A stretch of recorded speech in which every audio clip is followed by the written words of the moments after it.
Hello, and thank you for joining us today here at the Bramble Patch. My name is Wendy, and on technicals today we have Alicia.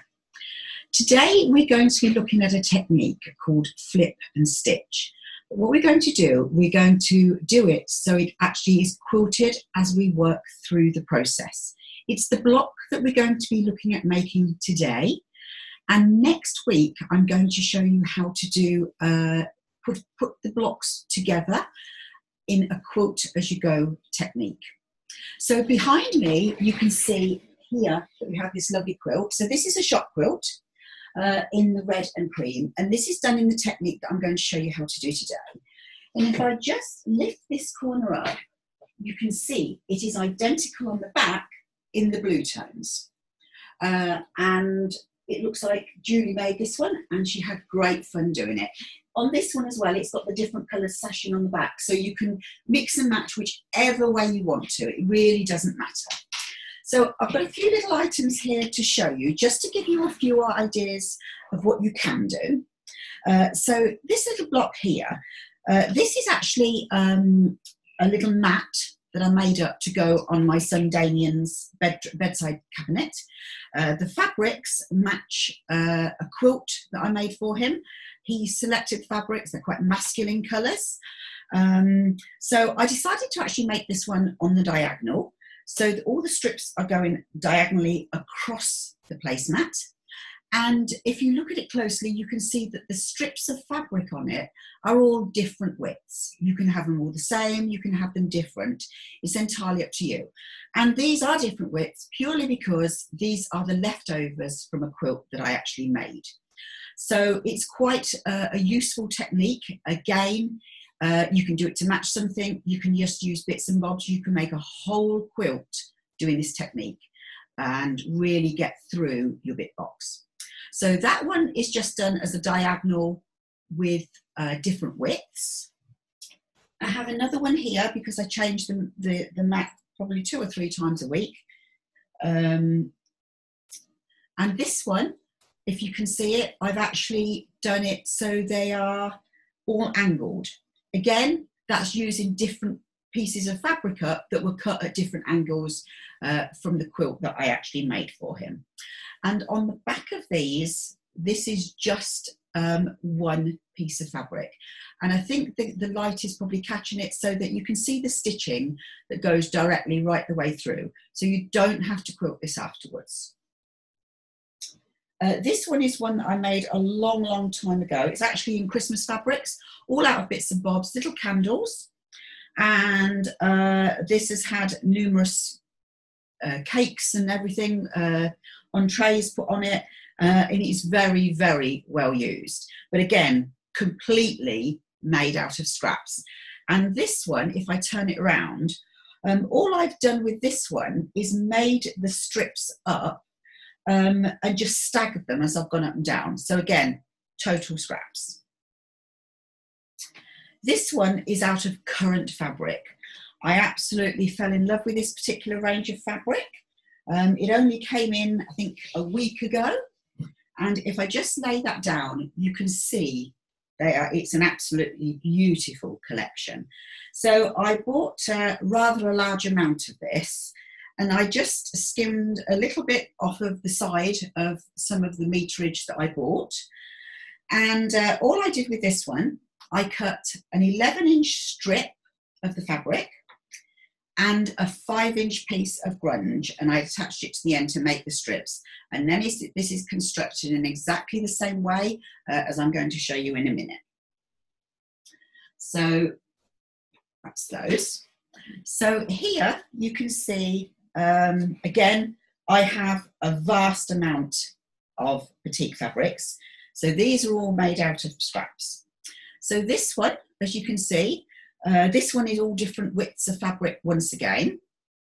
And this is one plain fabric on the back. So it's one piece of fabric, although it's patterned, it's one piece of fabric. Likewise, the yellow version of it as well. And you can have a completely different tone on the back. But what you can do, you can actually, this one is just pieced completely straight. I haven't done it at any angles. But when I did this one, it was pieced and quilted all at the same time, but it's totally reversible.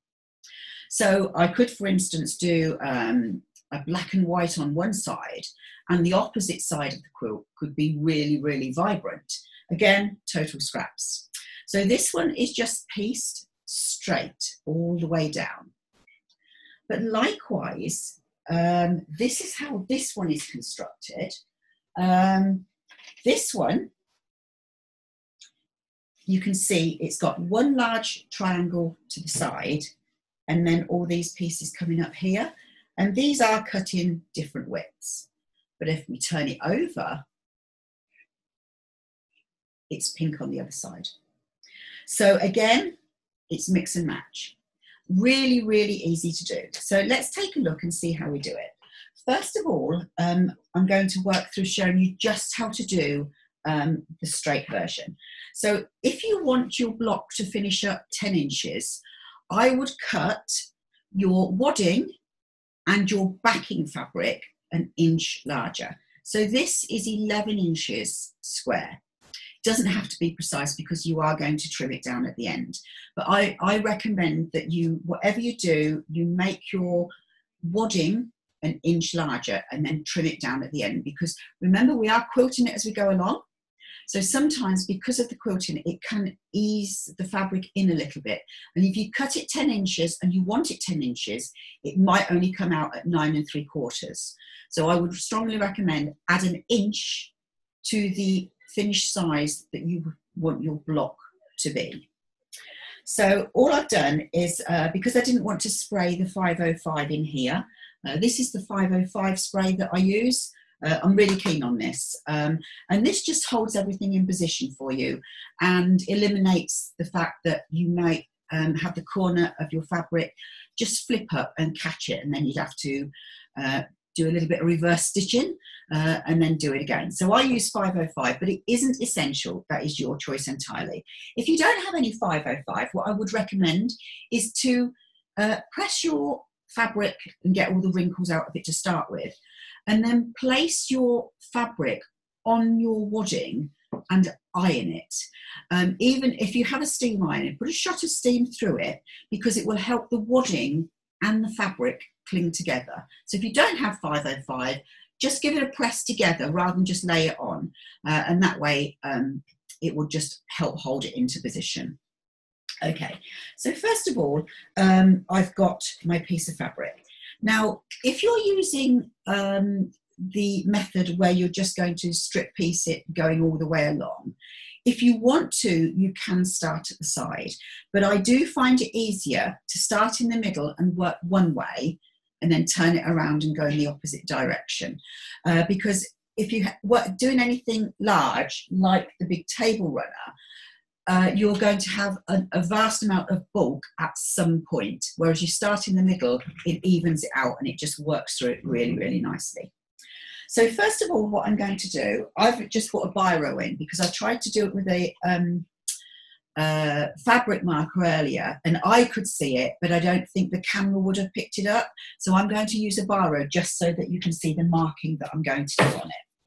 So if I want the lines to be straight, it's better to actually put a marking on your wadding to give you a first placement. It doesn't have to be exactly in the center.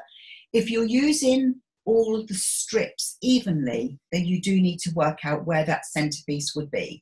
I've cut fabrics that are all different widths, so it really doesn't matter. But what I am going to do, I cut this piece of wadding and backing 11 inches. So all I'm going to do is place my ruler on the wadding side, and I'm just going to put a line straight down. And I'm using a really dark black, so I'm hoping the camera can pick that up. There we go, that's showing quite nicely. So first of all, we've now got our line to work towards. And what I'm going to do is I'm going to take my first piece of fabric. Now, if you want to cut these exactly the same length, you can do. If you've got a little bit of overhang, it really doesn't matter because it's going to be trimmed at the end anyway. And I've just got a selection of bits and bobs here that I'm actually just going to work through. So all I'm going to do to start with is place my fabric in the correct orientation that I want it to be. So for instance, if this had little people on it, I wouldn't want them laying on the side possibly. But there again, you can twist your block around. So just be aware if you have a directional fabric, if you're using a single fabric on the back, make sure you've got the correct orientation as you lay it down onto your board. I've put my line down in the centre, so I know I've got a line to work towards. And all I'm going to do is place my first piece of fabric so it's actually laying on the line. So I know that I've not got it crooked in any way. What I'm going to do next, I'm going to take another piece. This one looks okay to me. And this time I'm going to lay this right side down. Again, with those edge to edge. I'm just going to nip that off. And what I tend to do, these, if I do something on our diagonal, all these can be used to put it into something else. So I'm laying that down there. Now, if you prefer to pin, that's absolutely fine. I'm going to turn it round this way. So what I'm going to do is I'm going to show you how I pin. So what I'll be doing, I'll be running the foot to the edge of this. So I'm just going to place my pin this way. I find it easier to actually pull the pin out this way rather than pull it against it. So that's my personal preference. But it's whatever works for you and is comfortable. So it's just easier for me to pin it whilst it's facing me. So there we go. So all I'm going to do now, I'm going to place the edge of my foot on the edge of the fabric and I'm going to sew 1/4 inch straight the way down. And obviously when I sew this, I will be sewing through the backing, the wadding, and the 2 strips of fabric.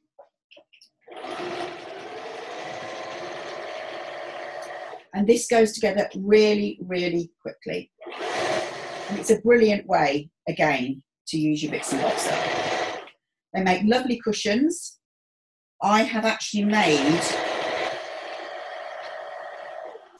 several placemats using this technique. I'll just actually put a bit of this up so I can have a donkey on here. Okay. I've made several sets of placemats, particularly Christmas ones. They're really good. They look so effective and very practical. And also, if you dine out in the garden, or a picnic or anything, these are so practical. So all I'm going to do now is I'm just going to set that seam, and I'm just going to flip it over and give it a press. There we go. So next thing I need to do is just take another fabric. This one looks all right. And once again, I'm going to lay it so those 2 edges are together. And we know everything is nice and straight and not crooked because we have that first line to work towards. And because these strips are all cut, although they're different widths, they're all straight. So therefore, everything is going to carry on sitting nicely.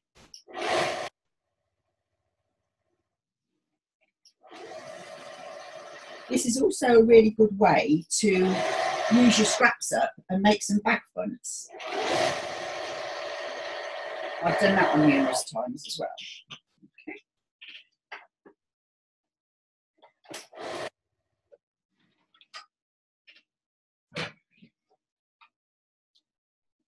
Okay. Good. And you can see how quickly this is building up. And the beauty of it, it's already quilted. So there's the front. And if I just roll it over, you can see the lines going down the back. So if I just carry on, that block would then be finished and you can square it up. But what I'm going to do now, I'm going to move on and show you how to do a double-sided one that is both pieced. Okay. So over here, I have some further pieces. Now,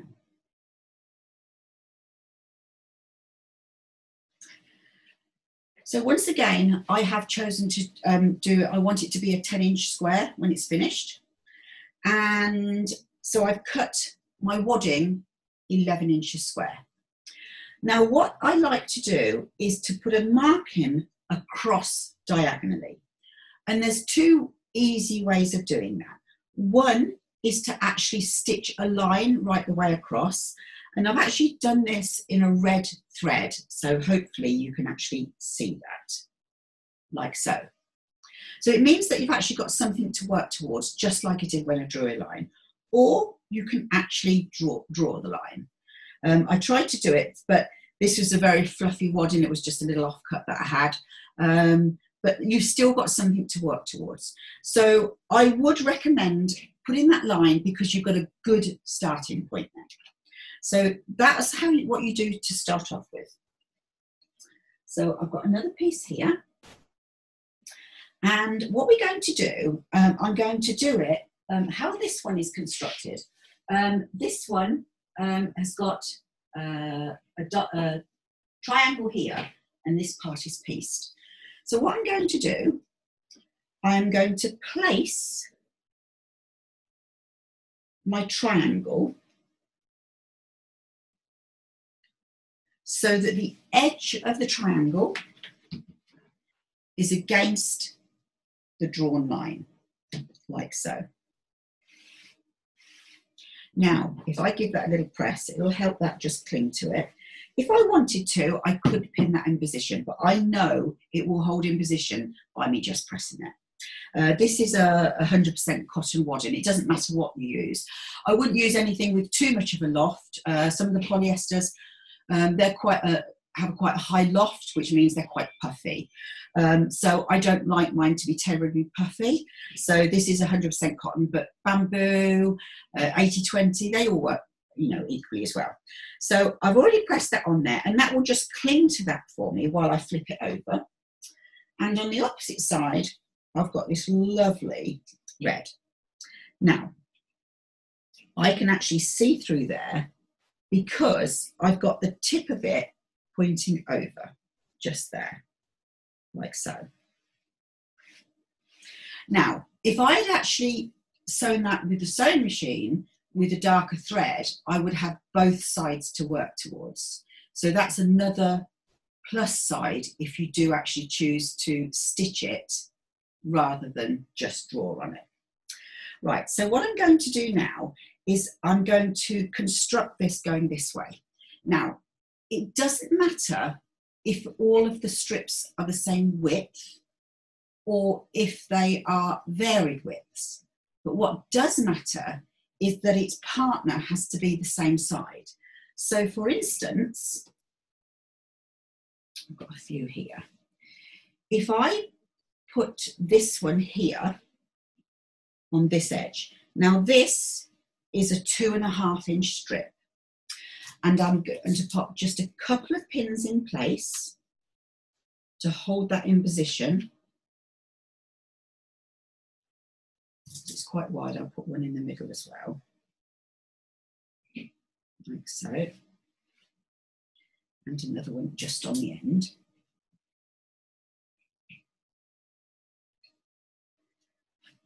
Just take that off. These are just strips that happen to have jelly rolls. If you've got any leftover jelly roll strips, that works perfectly. So what I'm going to do now is I'm going to flip that over, and now I will lay on the opposite side. Let's go for this one. Another one. Now we're putting right side down to the triangular fabric, like so.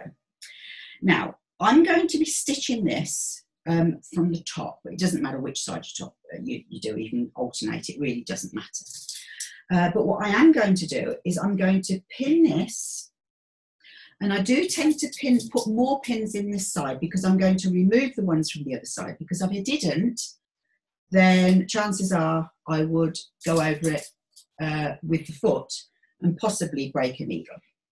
So just anchor those in position here. If you're in doubt that you might not be got it in line enough, if you have a foot on your sewing machine that's a little bit wider, so one that you might possibly use for a zigzag, then use that, because the seam allowance would be slightly wider if it makes you more comfortable. So I've just popped that in line there. That off. So I'm just going to now remove the pins from the back. And I know I put 3 in there, so I've got them all out. So what I'm going to do now, I'm going to sew all the way down here. And this is going to attach the back strip as well as the front.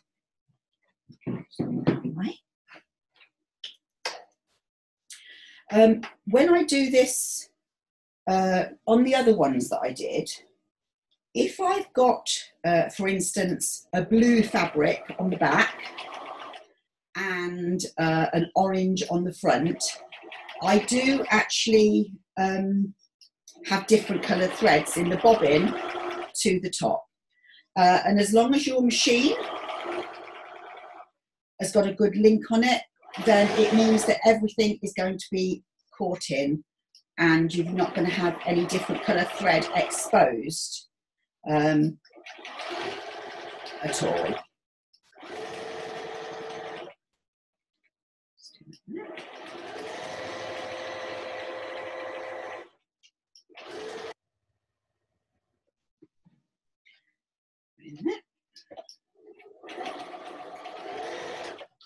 There we go. Right.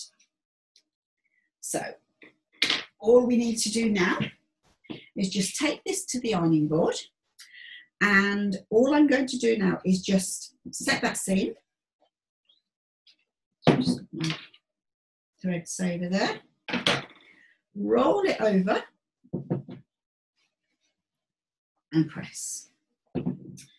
And the same on the other side. Roll it over and press. Like so. Now, I've used white for a particular reason. And I've purposely done this to try and highlight something to you. And this is not just in this technique, but this is in other techniques as well. Although this is going to be a very light side, I chose to do the triangle in one that had a little bit more colour to it. And if I bring this close to the camera, I think you can possibly see that what I tried to do was do it so that they weren't level, and I can actually see a dark line through here. And that's because one's sticking out more than the other. Now, that isn't the end of the world, because you can still put that right. So you can either just lift that and trim it off, or just, if you want to leave it, that's up to you. You can lift it and trim it off, or you can do it with a rotary cutter and do it that way.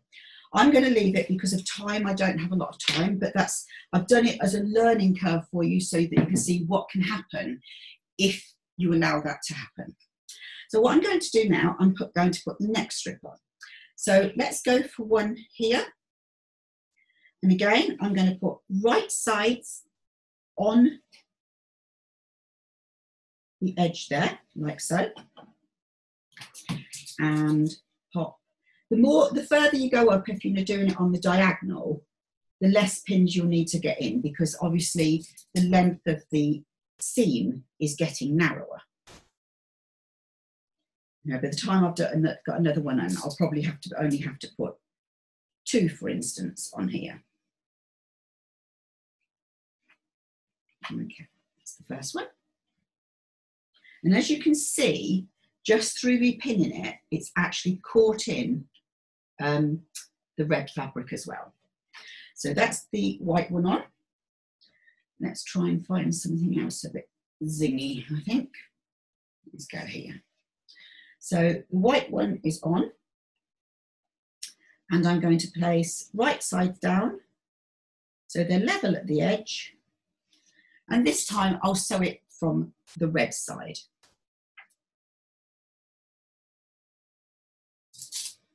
just so that you can see what I'm getting up to. I purposely put white thread in because if I do it, stitch it from the red side, you will be able to see it then. And this builds up so quickly. Always remember to remove the pins from the opposite side. Everything is now anchored together. So that's all held in position. And I am just going to turn this around. There we go. Put the foot down and sew away.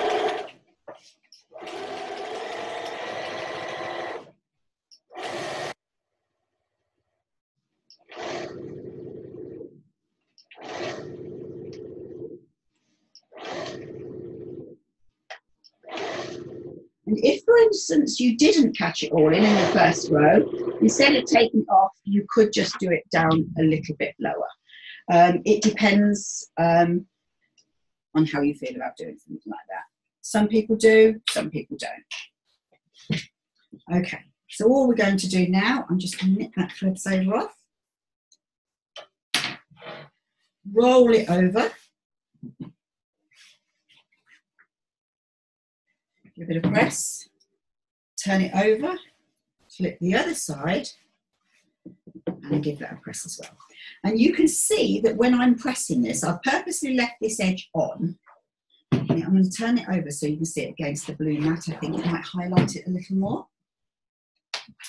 You can see that these edges here match perfectly. If I just hold the board up.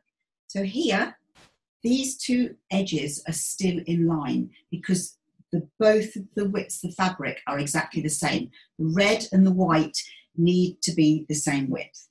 So all I'm going to do now, I'll just take this and I'll just trim this so that you can see how it's all shaping up. I'm not going to finish this completely because I won't have time.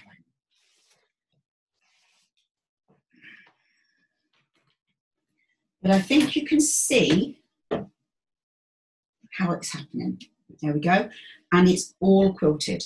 So you could have a totally reversible quilt that looks very different on each side. Same technique, but a complete contrast. So that's all I'm going to show you today. What we'll be doing next week is I will show you how to actually join them together like this as the Quilt As You Go technique. It's a lot easier than you think, and it's very, very neat, and it's very, very strong.